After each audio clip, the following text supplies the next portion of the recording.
3, 2, 1, 0. All engine running. Liftoff. We have a liftoff. 32 minutes past the hour. Liftoff on Apollo 11.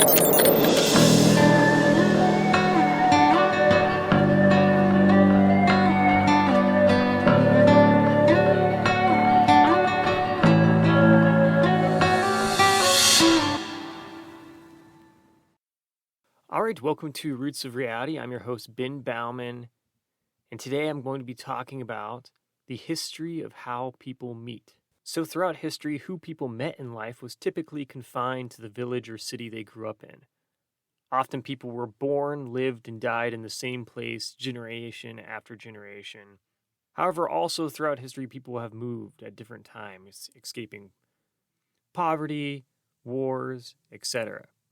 And one of the incredible things about these stories is how each choice those individuals who came before us made, in terms of where to live, or who to marry, or even what they did to survive, has a huge impact on the life of their descendants. For example, prior to the American Civil War, Benjamin Thomas Rush was born in North Carolina in a family that was doing fairly well financially.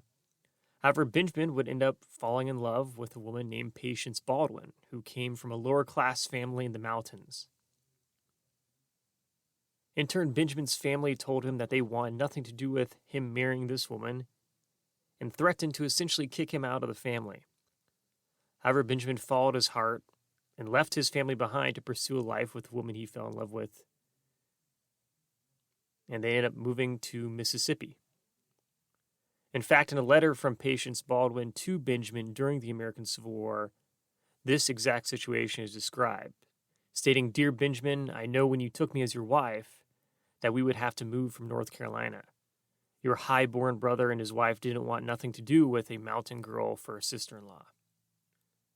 And so for this woman, Benjamin gave it all up to start a new life and a new family with a woman he loved. Another story from the 1800s comes from Johann Ludwig Carlson and Maria Göransson in Sweden. Both Johann and Maria independently made huge life choices that all people may have to make at some point in their lives. And that is to leave your home forever to pursue a better future for yourself. Thus, both in their early 20s left their homes behind and moved to America. For Johann, this was in 1870, and for Maria, this came in 1871. In turn, little did Johann and Maria know that when they set sail across the Atlantic Ocean to build a new life in America, that their future spouse would make the same journey that they made. As a result, two Swedish immigrants would meet in their new home and build a life together. And a story that I'm sure they never could have imagined when they were growing up as children. And now my last story comes from Benjamin Gra Rush, who was born in 1925 in Mississippi. In high school, Benjamin would voluntarily enlist to serve in the American Army during World War II. Then at age 19, he was fighting on the Western Front against Nazi Germany and served in the Battle of the Bulge, one of the bloodiest battles of the war for American soldiers. During the battle, he was wounded and had to be hospitalized, having taken shrapnel from an artillery shell to his shoulder. Thus, while lying in a hospital bed, he would end up contemplating his life and what future he may have, as anyone would do in such a situation, and whether he would outlive this war or ever get married.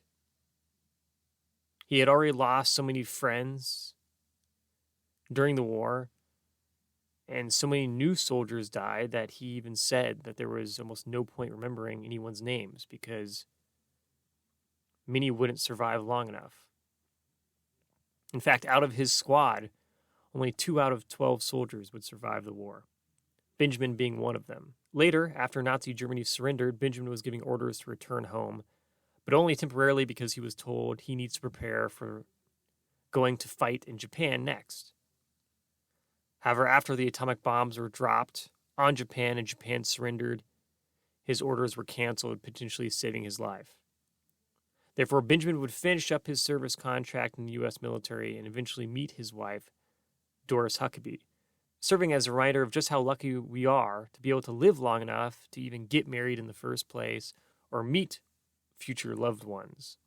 So with that, these 3 stories represent some of the examples of how our lives can be shaped by world events and our choices in life. People can meet future loved ones in many different ways, and often ways that we would never have guessed when we were young, contemplating our future lives. And as the world continues to change with technology, the ways we meet our future loved ones has also changed. Because today, you not only might meet someone from where you live or immigrate to, but also you can meet someone online, a concept that seemed almost taboo and strange in the early days of the internet, but has now become normal and mainstream and will soon likely become the most common way people meet. And if people are truly willing to take advantage of this technology, they may be able to meet their future loved one from anywhere in the world at any time.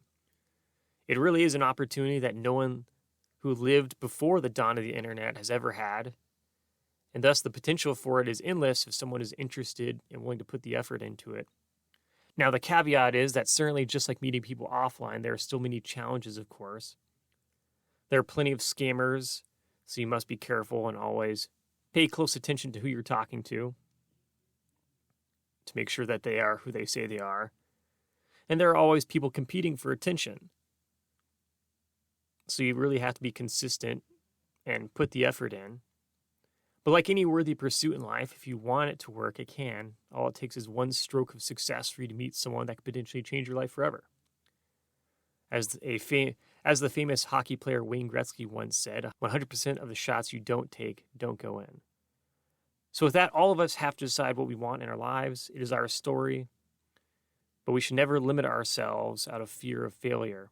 After all, one day when we all look back at our lives, it'll be the things that we did that we remember most, not the things we failed at. Because we have one life to live, and those that came before us brought us into this world because of the decisions that they made. So the question then is, what choices will we make for ourselves in our short time on earth to write the future chapters of our stories and potentially the stories of our descendants? So with that, the stories that I've just shared came from my own ancestry, and I would certainly not be here today if they didn't make the decisions that they made or survive long enough to make these decisions. And of course, your ancestors did the same for you. Additionally, as someone who has embraced the power of the internet despite its flaws, and I understand the skepticism of using the internet given all the craziness that goes on there, but I too have made choices that have changed my life forever by using the internet, because I met my own wife online, as many people from my generation are doing every day now. So the point is, live whatever life you want to live, whether you want to meet someone or not, but also remember that life is a journey, and, it is what you make of it. So, as always, remember, billions of years led to you, so make the most of it.